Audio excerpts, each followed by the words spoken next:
¿Alguna vez te has preguntado qué lleva a alguien a cometer un acto tan extremo que el mundo entero no puede dejar de hablar de él? Lorena Bobbitt vivió años de abuso y control que la empujaron a un límite inimaginable, hasta que una noche decidió tomar el destino en sus manos de la manera más impactante posible.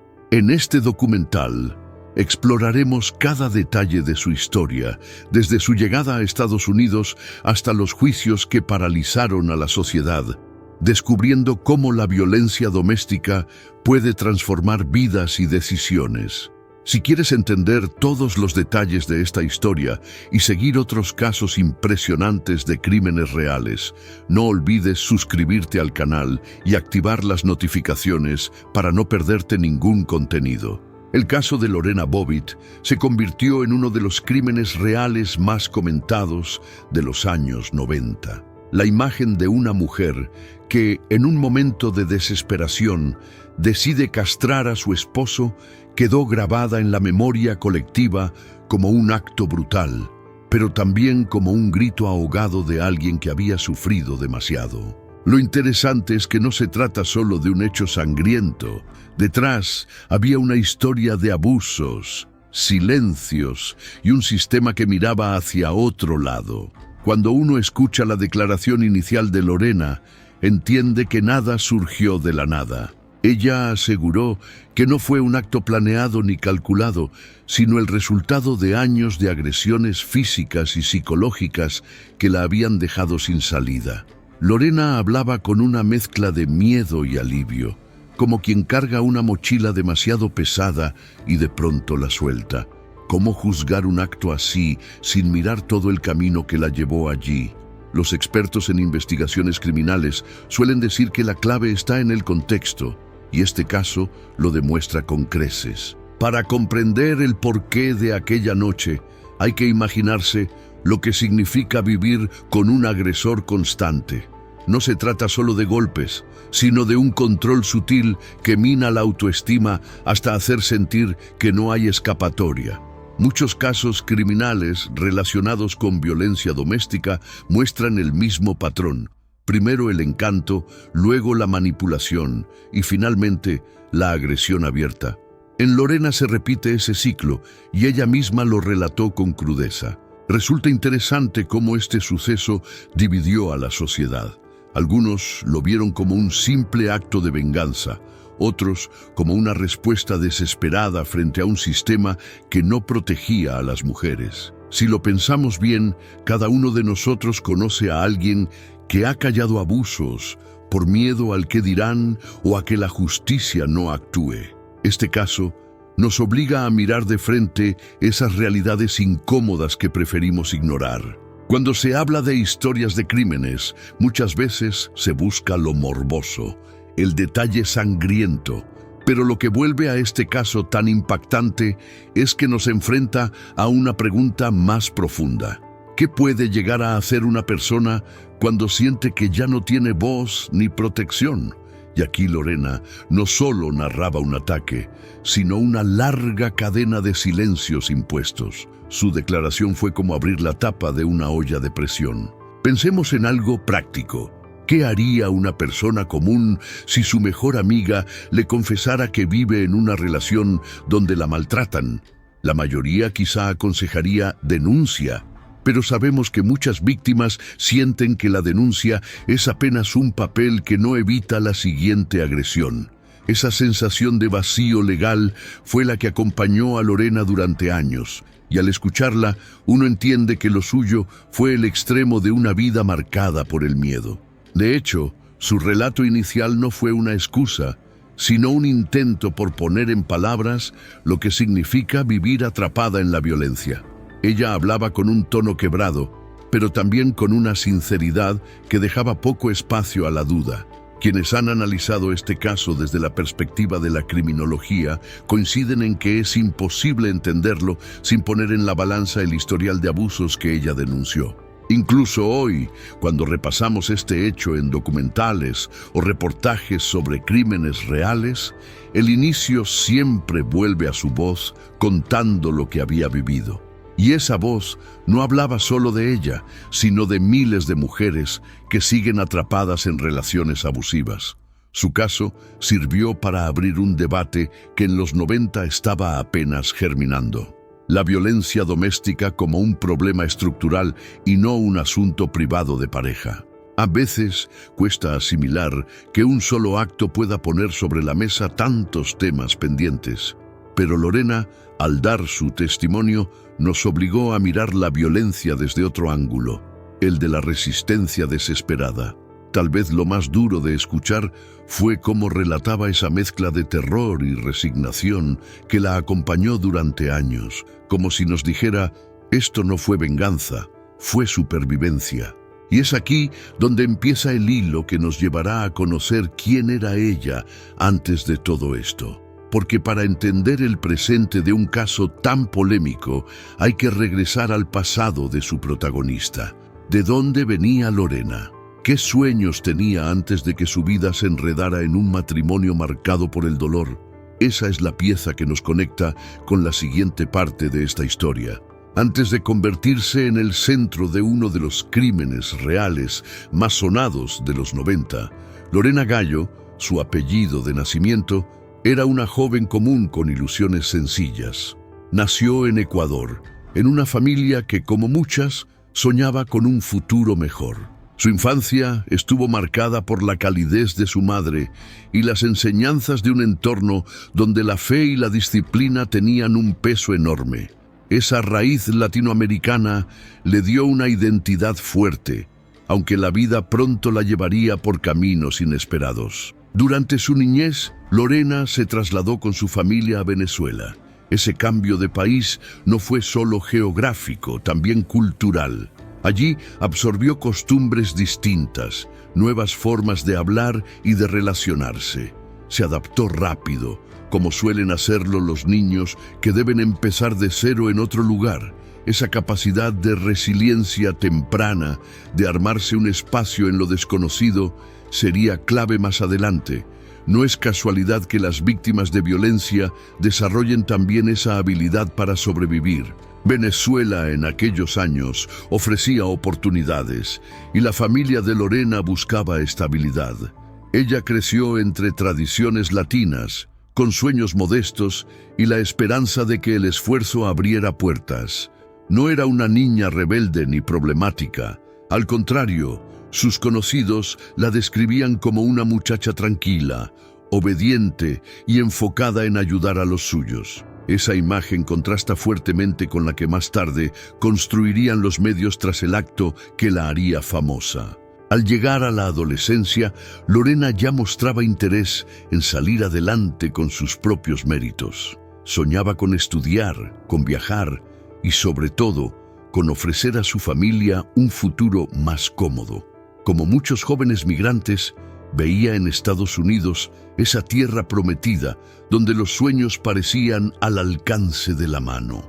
El deseo de emigrar no surgió de la nada.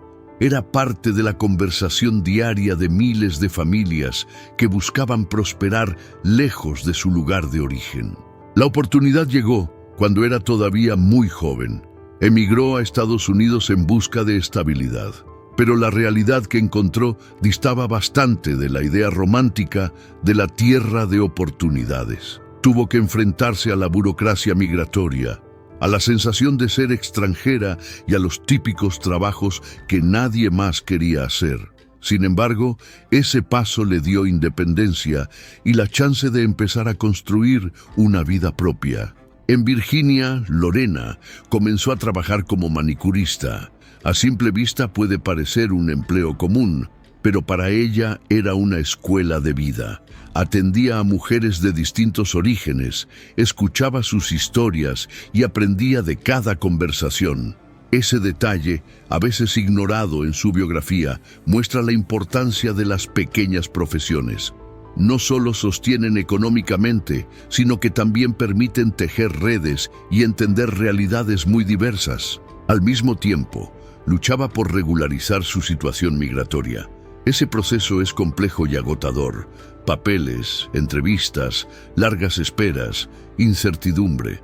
Muchos migrantes pueden identificarse con esa angustia de no saber si podrán quedarse en el país donde ya han comenzado a echar raíces. Lorena vivía con esa presión, y aunque la escondía detrás de una sonrisa amable en el salón de uñas, la carga estaba siempre presente. Lo interesante es que, pese a las dificultades, mantenía un carácter esperanzador. Era el tipo de persona que seguía creyendo en el amor, en la bondad y en la posibilidad de un futuro mejor. Esa mezcla de vulnerabilidad y optimismo explica por qué más tarde se aferró tanto a la idea de un matrimonio feliz. En su mente, casarse era la pieza que faltaba para lograr estabilidad emocional y legal en Estados Unidos. Su historia hasta ese momento refleja una realidad compartida por miles. Mujeres jóvenes que en medio de la incertidumbre migratoria buscan dignidad en el trabajo y seguridad en la vida afectiva.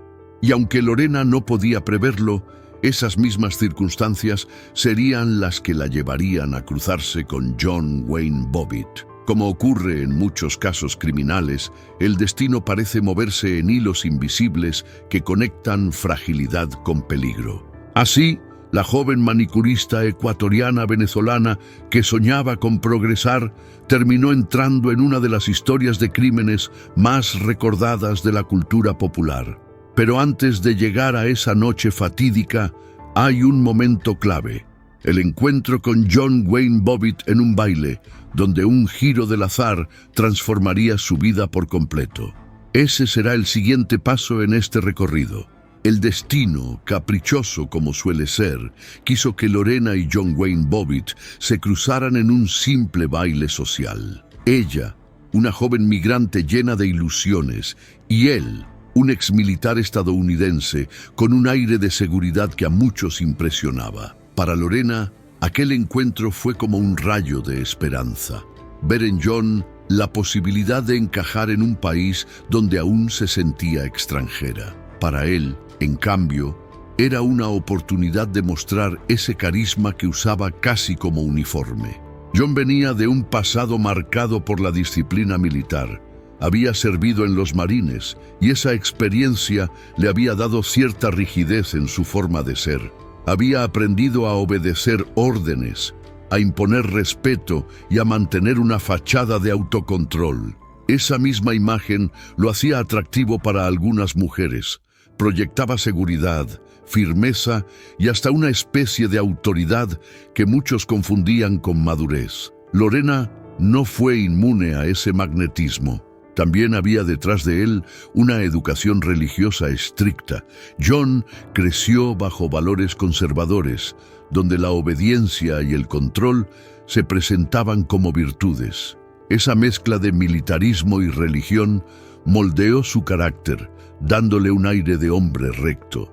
Claro, la realidad con el tiempo demostraría que ese recto era apenas una fachada. Pero en aquel baile, con la música sonando y las miradas cruzadas, eso era lo que él transmitía. Lorena, por su parte, estaba en una etapa de vulnerabilidad. Buscaba estabilidad emocional, cariño y un compañero que le ayudara a construir una vida en Estados Unidos. Para alguien que había crecido soñando con un hogar basado en respeto, John parecía el candidato ideal. ¿Quién no se dejaría llevar por la ilusión de un amor que llega en medio del desarraigo? Muchos inmigrantes cuentan historias similares, el amor como ancla en un mar de incertidumbre. Lo curioso de aquel primer encuentro es cómo la narrativa de los crímenes reales suele comenzar con escenas aparentemente inocentes, un baile, una conversación, una sonrisa compartida, y sin embargo, de ahí se tejen los hilos que terminan en tragedia. Nadie en esa fiesta podía imaginar que esa pareja sería, años más tarde, protagonista de titulares internacionales. El inicio parecía un cuento de hadas, aunque el desenlace sería todo lo contrario. Los testimonios cuentan que John supo cómo enamorarla con palabras dulces y gestos caballerosos. Ella, que trabajaba largas horas y vivía en soledad, sintió que por fin alguien la veía. Esa sensación de ser elegida, de no ser invisible en un país enorme, fue determinante. Aquí hay una enseñanza práctica. Todos necesitamos sentirnos reconocidos, pero también debemos aprender a distinguir entre el reconocimiento genuino y el que se usa como máscara para manipular. John hablaba de sus experiencias en los Marines como si fueran medallas de honor. Lorena lo escuchaba fascinada, pensando que esa disciplina podía traducirse en compromiso dentro de un matrimonio. Y no es extraño. En muchas historias de crímenes, la figura del héroe o del hombre protector suele convertirse con el tiempo en la del agresor. Pero en el baile, esa oscuridad no se veía, solo brillaba el uniforme invisible de un exmilitar. Lo que empezó con un baile pronto se transformó en citas constantes, paseos, cenas, llamadas largas. Lorena se convencía cada vez más de que había encontrado a su compañero de vida. Y aquí entra un detalle crucial. Para alguien que buscaba regularizar su estancia en casarse con un ciudadano no solo representaba amor, sino también seguridad migratoria. No podemos ignorar que esa combinación de factores la hizo bajar la guardia. En retrospectiva, muchos analistas de investigaciones criminales señalan que las primeras señales de control ya estaban ahí, aunque disfrazadas de cuidado. Pequeños comentarios de John, actitudes posesivas, críticas sutiles, detalles que, en ese momento, Lorena interpretaba como muestras de interés. Este es un punto clave. La violencia rara vez comienza con un golpe. Empieza con gestos que parecen insignificantes, pero que si se repiten, crean un patrón. Así, aquel baile que parecía sacado de una película romántica terminó marcando el inicio de una relación que cambiaría radicalmente el rumbo de sus vidas. Lorena creyó haber encontrado el amor que tanto buscaba, sin imaginar que estaba entrando en el laberinto de un matrimonio que se volvería pesadilla. Y es justamente ahí donde nos lleva el siguiente capítulo, el momento en que deciden casarse y sellar lo que, en apariencia, era un amor perfecto. En 1989, Lorena tenía apenas 19 años cuando dio el sí en el altar. Era una joven llena de sueños, convencida de que el matrimonio era la llave para abrir la puerta de una vida estable y feliz. John, con 22 años, parecía ser ese compañero ideal que aportaría seguridad y madurez. La ceremonia, sencilla pero emotiva, representaba para ella mucho más que un acto religioso. Era el inicio de un proyecto de vida compartido, lleno de promesas de amor y respeto. Hay que recordar que Lorena venía de un trasfondo migrante. Para ella, casarse no solo era un acto de amor, sino también un paso hacia la estabilidad legal en Estados Unidos. No lo veía como una estrategia fría, sino como una combinación de destino y oportunidad. Muchas mujeres en su situación sueñan con lo mismo: un hogar, una familia y la tranquilidad de saber que no tendrán que vivir en la sombra de la irregularidad migratoria. John, por su parte, mantenía esa imagen de hombre fuerte y disciplinado. Para Lorena, esa firmeza militar significaba compromiso. Ella realmente creía que juntos podrían construir algo sólido. Y aquí está lo interesante. Cuando uno analiza este caso dentro de las historias de crímenes, nota que las víctimas suelen idealizar a sus parejas, convencidas de que el amor puede transformar cualquier herida. Ese romanticismo inicial es lo que hace tan dolorosa la caída posterior. El matrimonio para Lorena era sinónimo de respeto. Creía en esos valores tradicionales transmitidos por su familia: fidelidad, cuidado mutuo y esfuerzo compartido. Ella no entró en esa relación con dudas ni segundas intenciones. Lo hizo con fe absoluta. Es como alguien que compra una casa vieja pensando que con amor y pintura se volverá un palacio. Lamentablemente, la realidad con John pronto demostraría que los cimientos estaban podridos. En esos primeros meses, Lorena se dedicó por completo al hogar y a su nueva vida de esposa. Soñaba con tener hijos, con formar una familia grande y alegre como las que recordaba en su infancia. John, en apariencia, compartía ese deseo, aunque su forma de demostrarlo era más distante. Para ella, cualquier gesto de cariño, por pequeño que fuera, era una confirmación de que había tomado la decisión correcta al casarse. Lo que muchas veces olvidamos al hablar de crímenes reales es que antes del horror suele haber etapas de esperanza. Y esa esperanza fue la que sostuvo a Lorena al inicio. Creía que todo lo vivido hasta ese momento, la migración, el trabajo duro, la soledad, encontraba su recompensa en ese matrimonio. Cada cena juntos, cada plan de futuro, reforzaba su convicción de que el amor podía ser un refugio seguro. Incluso en lo económico, Lorena se esforzaba por sostener la relación, continuaba trabajando como manicurista y aportaba lo que podía. Para ella, compartir responsabilidades era prueba de madurez. Soñaba con que algún día podrían tener una casa propia, quizá un pequeño negocio, y que ese esfuerzo conjunto los llevaría a una vida estable. Esa mentalidad de construcción es común en parejas jóvenes que empiezan desde cero. En este punto, es inevitable pensar en cómo tantas parejas se lanzan al matrimonio con ilusión, sin ver las señales ocultas. Lorena estaba convencida de que el amor todo lo podía. Y aunque John ya mostraba algunos comportamientos de control, ella los interpretaba como celos de amor. Este es un ejemplo clásico que hoy, gracias a tantas investigaciones criminales, sabemos identificar como banderas rojas. Pero en aquel entonces, para una joven enamorada, eran solo detalles. La fe religiosa también jugaba un papel importante. Lorena creía que el matrimonio era sagrado, algo que debía cuidarse y protegerse a toda costa. Eso la llevó a invertir más de sí misma, a justificar actitudes de John y a convencer a su entorno de que todo estaba bien. Como ocurre en tantos casos criminales, el silencio de la víctima en esta fase inicial crea un espejismo de felicidad.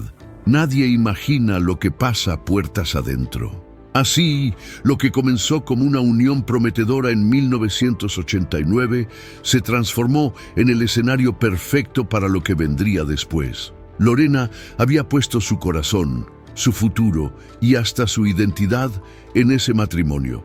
Sin embargo, poco a poco, las grietas comenzaron a aparecer y esas grietas pronto se convertirían en heridas profundas. El inicio del maltrato marcaría la siguiente etapa de esta trágica historia.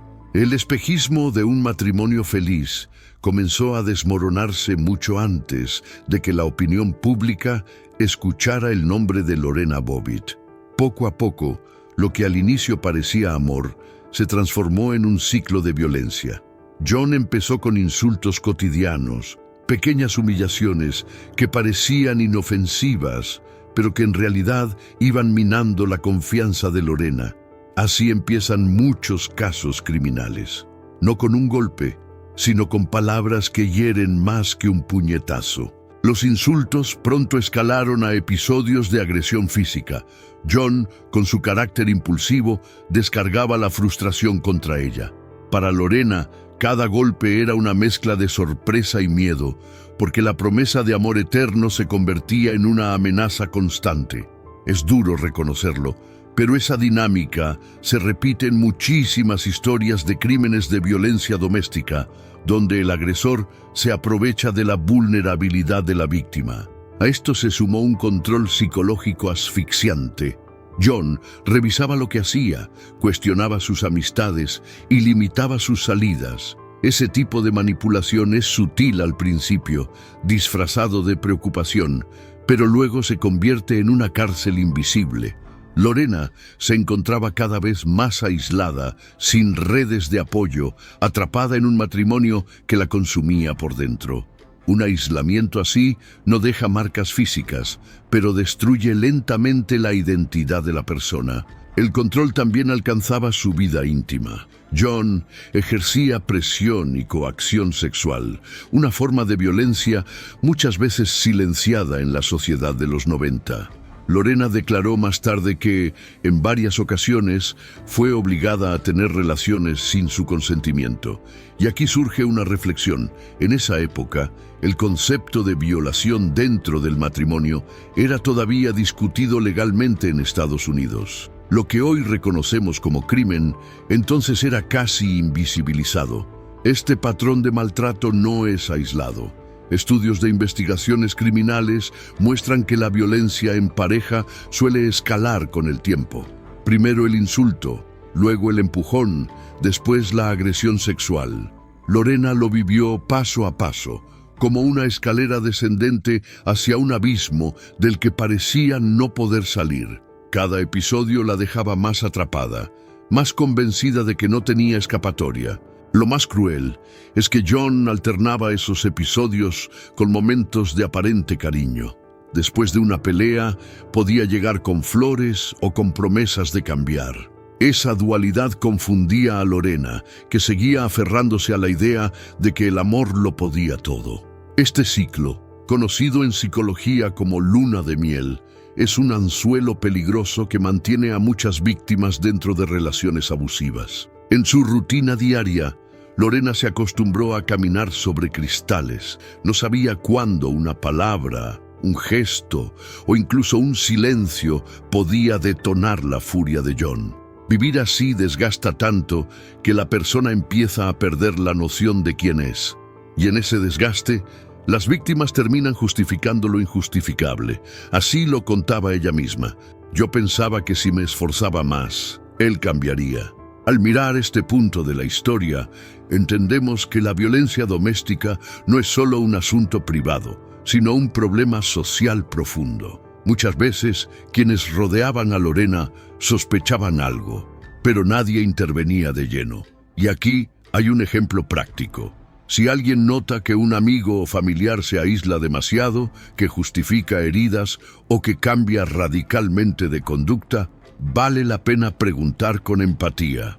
A veces, una conversación puede abrir una puerta de salida. En los reportajes sobre crímenes reales, este caso siempre se menciona como ejemplo de cómo la violencia escala hasta romper todos los límites. Lo que empezó como insultos acabó convirtiéndose en un infierno físico, sexual y emocional. Lorena, atrapada, fue acumulando un dolor que tarde o temprano encontraría una salida explosiva. Ese es el telón de fondo que explica lo que vendría después. Así, el matrimonio que alguna vez se soñó lleno de amor se transformó en una jaula. John ejercía poder y Lorena cargaba con miedo y silencio. Esa tensión, acumulada durante años, fue preparando el escenario para la noche decisiva que cambiaría la historia de ambos para siempre. Y es precisamente hacia esa noche que nos dirigimos en el siguiente capítulo. La noche decisiva no llegó de repente. Fue el clímax de años de acumulación de miedo, humillaciones y agresiones. Lorena, exhausta física y emocionalmente, se encontró frente a John en un momento de extrema violencia.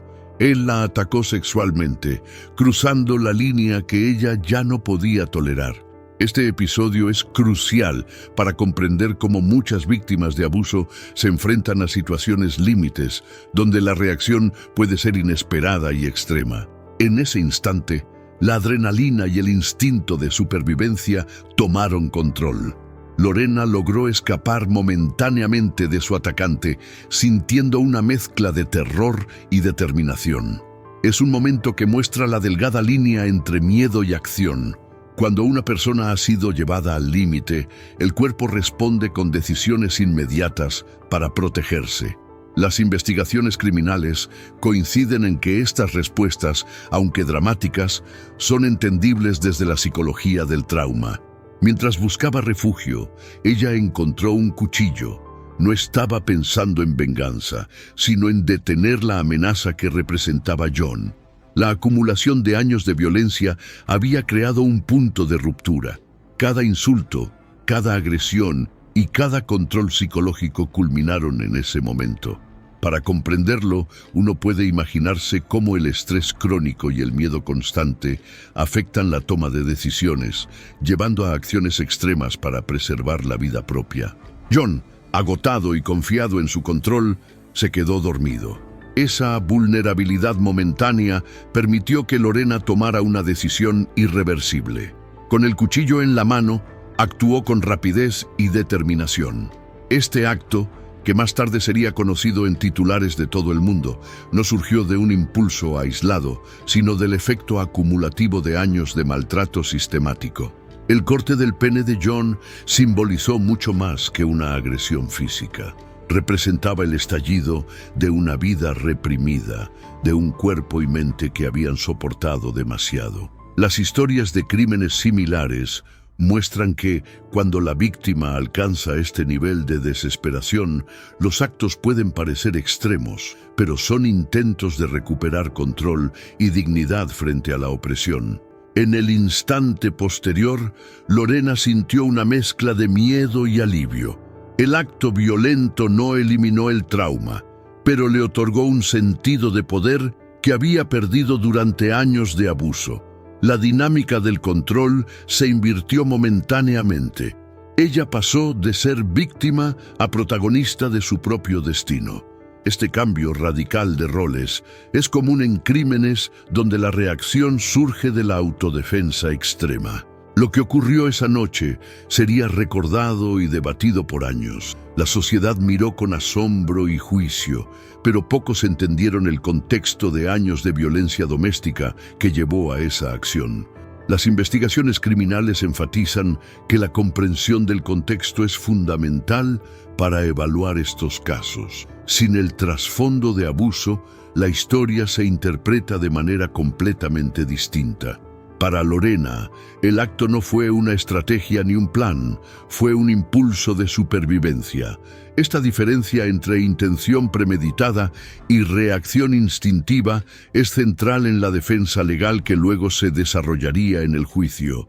Muchos crímenes impulsivos de esta naturaleza se explican como resultado de un estrés prolongado y un abuso constante que altera la percepción del peligro y la respuesta inmediata. La tensión no terminó con la acción. Lorena sabía que debía huir y buscar ayuda. Cada segundo contaba, y la mezcla de miedo, remordimiento y determinación la empujó a tomar decisiones rápidas. Esta fase posterior a un acto violento muestra cómo la víctima debe enfrentarse no solo al agresor, sino a las consecuencias legales y sociales de su reacción. Esa noche decisiva no solo cambió la vida de Lorena y John, sino que marcó un antes y un después en la percepción pública sobre violencia doméstica y reacción de las víctimas. Lo que parecía un acto aislado de venganza fue, en realidad, la culminación de un ciclo de abuso que nos conecta directamente con la etapa siguiente, la huida de Lorena y la búsqueda de ayuda inmediata. Tras el acto extremo, Lorena estaba en shock, con la adrenalina a tope y el miedo recorriéndole cada nervio. Subió a su auto con el recuerdo del ataque aún fresco y algo inimaginable en su mano: la parte amputada de John. Este momento, que parece sacado de un guión cinematográfico, fue real y muestra cómo la desesperación puede llevar a acciones que desafían toda lógica cotidiana. Mientras conducía, el miedo y la confusión se mezclaban con la urgencia de encontrar ayuda. No se trataba solo de huir, sino de buscar un lugar seguro donde pudiera explicar lo sucedido sin ser juzgada de inmediato. La ruta hasta la casa de su amiga Jana se convirtió en un viaje cargado de tensión, ansiedad y un peso físico que nadie podría imaginar. En un impulso, Lorena tomó la decisión de deshacerse de la parte amputada. La arrojó por la ventana del coche sin pensar en nada más que en escapar del peligro inmediato. Este gesto, aunque impactante, refleja la reacción de una persona que se enfrenta a un límite extremo: priorizar la propia supervivencia sobre cualquier otra consideración.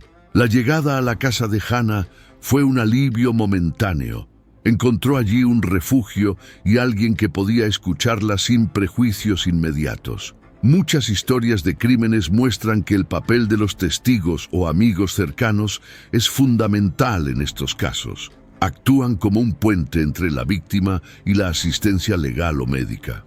Hannah sería esa figura para Lorena, un punto de apoyo vital. En ese encuentro, Lorena relató lo ocurrido con urgencia y con una mezcla de miedo y liberación. Contar la verdad era necesario para mantenerse a salvo, pero también un acto de vulnerabilidad extrema. Los expertos en investigaciones criminales suelen señalar que la reacción de las víctimas ante testigos cercanos es un factor clave para entender la dinámica de un crimen impulsivo. La tensión no disminuía y Hannah rápidamente comprendió que la situación requería acción inmediata. Llamadas a la policía, explicaciones apresuradas y la necesidad de tranquilizar a Lorena hicieron que la noche se convirtiera en un torbellino de emociones. Es un recordatorio de que en casos extremos, la rapidez para pedir ayuda puede marcar la diferencia entre seguridad y desastre. Mientras tanto, la policía y los servicios de emergencia aún no tenían información sobre la ubicación de la parte amputada, algo que agregaba un nivel surrealista al caso. La noticia de un miembro amputado enviado en condiciones poco convencionales se convertiría en uno de los detalles más recordados de los casos criminales de aquella época. Lorena, temblando y aún procesando lo que había hecho, fue consolada y escuchada por su amiga. Este momento de humanidad y apoyo fue crucial para estabilizarla emocionalmente antes de enfrentarse a las consecuencias legales y mediáticas. Muchas víctimas de violencia extrema dependen de un primer contacto que las reconecte con la realidad y la seguridad. Este episodio marca un giro dramático en la historia. Lo que había sido un acto privado y desesperado se transformó en un evento público y mediático. La huida, el relato a Hannah y el manejo inmediato de la situación ilustran cómo las decisiones de una víctima en crisis pueden ser tanto prácticas como simbólicas, dejando testimonio de la desesperación acumulada. La noche terminó con Lorena a salvo temporalmente, pero con un futuro incierto y un escenario mediático que pronto explotaría. La siguiente fase de esta historia nos lleva al hospital, donde la parte amputada de John sería recuperada y se iniciarían los procedimientos médicos que curiosamente agregaron otro nivel surrealista al caso. Tras la huida de Lorena y la caída de la parte amputada en un lugar público, comenzó una cadena de eventos que parecía sacada de una película absurda, pero era completamente real. La parte fue encontrada por vecinos curiosos y transportada de manera improvisada en una caja de hot dogs al hospital. Este detalle, que para muchos se convirtió en símbolo del caso, muestra cómo incluso los crímenes reales más extremos pueden tener giros surrealistas. En el hospital, los médicos se enfrentaron a un reto complejo: reconstruir un órgano masculino con la mayor viabilidad posible. La cirugía reconstructiva debía ser rápida y precisa, y cada decisión era crítica. Para entender la magnitud, pensemos en cómo en medicina las operaciones de este tipo requieren coordinación, experiencia y algo de suerte. Un pequeño error puede ser irreversible. Sorprendentemente, la intervención fue un éxito.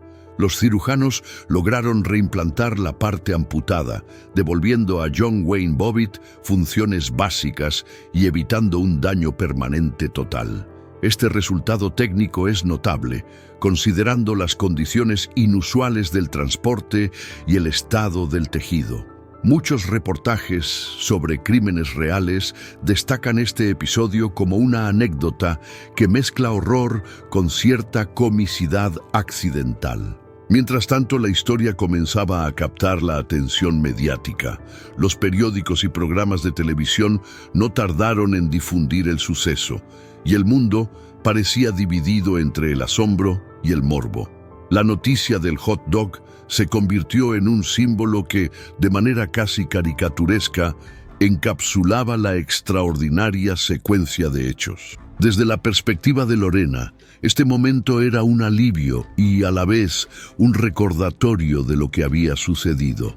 La urgencia de la intervención médica subrayaba la gravedad de su acción y la necesidad de enfrentar las consecuencias legales. Las investigaciones criminales posteriores tendrían que tener en cuenta no solo la intención, sino también el impacto físico del acto.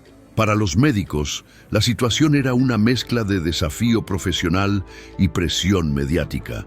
Cada decisión podía repercutir en la reputación del equipo y en la recuperación del paciente.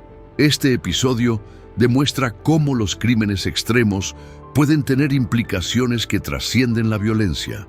Afectan la logística, la medicina y la percepción pública simultáneamente. Lo interesante es cómo este evento surrealista no disminuyó la gravedad del caso, sino que lo amplificó. El mundo empezó a debatir no solo sobre el acto de Lorena, sino sobre la resiliencia de la medicina, la improvisación de quienes encontraron la parte y la rapidez de la atención hospitalaria. Todo esto formaba parte de una narrativa que combinaba historias de crímenes con elementos casi de farsa. John, por su parte, enfrentó la recuperación física con la ayuda de los especialistas, pero también con el estigma mediático que se había generado. Mientras su cuerpo sanaba, la sociedad empezaba a formarse una opinión sobre el hecho, mezclando compasión, juicio y morbo. Este episodio ilustra cómo la recuperación física y la percepción social pueden ser caminos paralelos y complicados en los casos criminales. La cirugía exitosa, sin embargo, no resolvía el conflicto subyacente entre las partes. La tensión legal y emocional seguía presente. Para Lorena, la acción ya estaba hecha. Para John, la herida era tanto física como psicológica. La medicina podía reparar tejidos, pero no podía borrar años de abusos, ni las decisiones desesperadas que los precipitaron. Así, la historia del hot dog y la cirugía reconstructiva se convirtió en un símbolo de este caso tan extraordinario. Marcó el punto donde la violencia doméstica, la desesperación y la medicina de emergencia se cruzaron, preparando el terreno para la fase siguiente, los juicios simultáneos que enfrentarían a Lorena y John ante la ley y la opinión pública. Tras los dramáticos eventos, los tribunales se convirtieron en el siguiente escenario de esta historia. John Wayne Bobbitt fue juzgado por agresión sexual conyugal, mientras Lorena enfrentaba cargos por mutilación. Los ojos del país estaban sobre ellos y los medios transformaron cada detalle en un espectáculo. Este momento refleja cómo en los casos criminales, la justicia y la opinión pública se entrelazan de manera compleja y cómo la narrativa mediática puede influir en la percepción del público. Durante el juicio de John, se debatió intensamente si sus acciones constituían violación dentro del matrimonio. En ese entonces, la legislación y la conciencia social respecto a la violencia conyugal estaban en un punto de evolución, lo que complicaba aún más el proceso. Finalmente fue absuelto, un veredicto que muchos vieron como un reflejo de las limitaciones legales de la época para proteger a las víctimas de abuso sexual dentro del matrimonio. En paralelo, el juicio de Lorena planteó un dilema moral y legal. ¿Cómo juzgar a alguien que actúa bajo años de abuso acumulado? Su defensa presentó la teoría de insania temporal o impulso irresistible, explicando que su acción fue el resultado de un colapso emocional extremo. Aquí es donde las investigaciones criminales muestran la importancia de contextualizar los actos violentos. No todos los crímenes son premeditados, algunos son respuestas a traumas prolongados. Los psicólogos expertos testificaron sobre el estado mental de Lorena.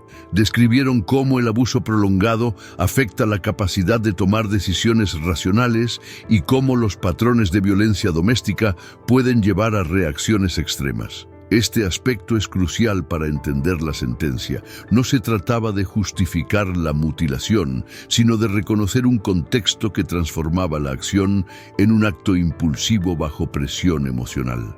El jurado finalmente declaró a Lorena inocente por insania temporal.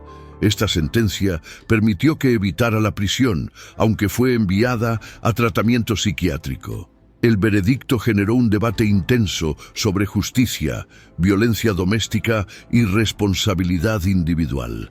En muchos reportajes sobre crímenes reales se destaca cómo este caso abrió discusiones sobre la percepción social de las víctimas de abuso y su derecho a defensa legítima. La diferencia en los resultados de los juicios refleja una paradoja.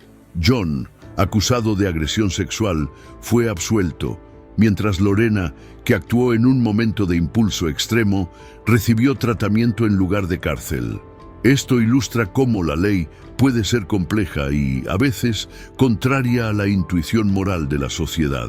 Los expertos señalan que los veredictos también dependen de la habilidad de los abogados para contextualizar psicológicamente los actos de sus clientes. Durante los procedimientos judiciales, la atención mediática no disminuyó. Cada testimonio, cada fotografía, cada declaración fue analizada públicamente.